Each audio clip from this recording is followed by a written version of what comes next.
Hello guys, welcome to our channel Inspiring Minds.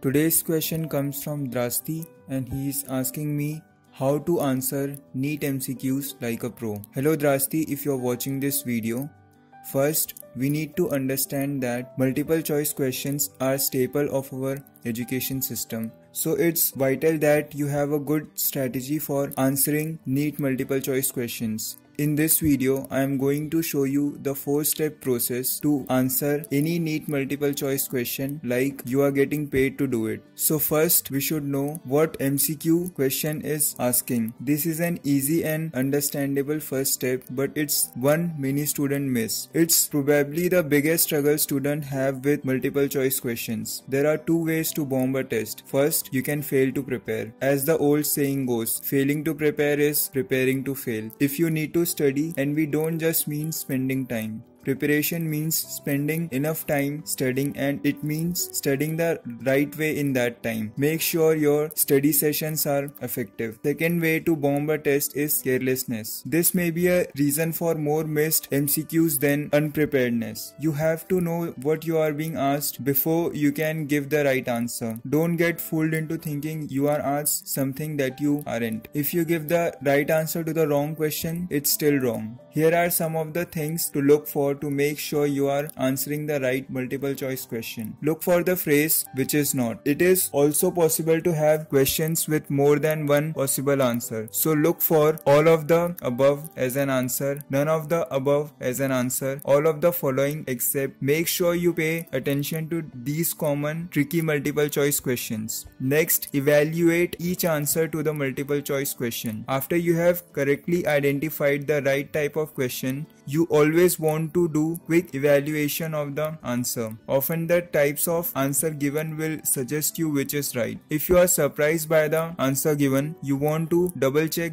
that you read the question correctly. If you have been studying effectively throughout the class, most MCQs should be familiar to you. It's a rare question that will have answers you have never seen in the class. And keep this in mind, in this stage of the game, your goal is simple. Make sure that the answer you are given match the question you think you have been asked. Which brings me to the third step, eliminate each clearly wrong answer. This phase more or less blends with the previous step. As you go, some answers will be so wrong that it's not even funny. If you are asked who is the father of genetics and Shah Rukh Khan is an answer, well, hopefully you see what's wrong with that answer. If not, I have nothing got for you.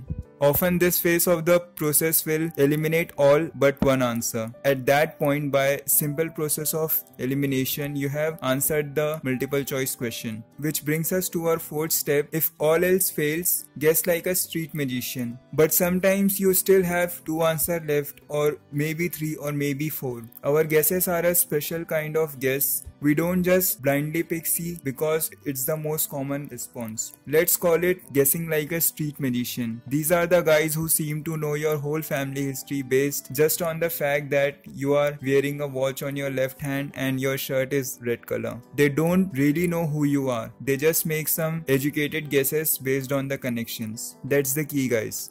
Guess based on connections. Even with excellent study skills, you will almost always run into questions to which you don't know the answer. Sometimes it's worse than that. Sometimes you don't even know where to start. It's a complete and total guess. Almost every time, try to find a connection to something in the question. Find those connections, use them, and guess based on them. If no connection is present, go with your gut. But let's first look for the connections. They are less influenced by school cafeteria food. If you use these 4 steps, I am confident that you will have a good strategy for your NEET exam. I hope this video was helpful. If you like this video, please share it with your friends and don't forget to subscribe to our channel. I will be making more such videos for you in the future too.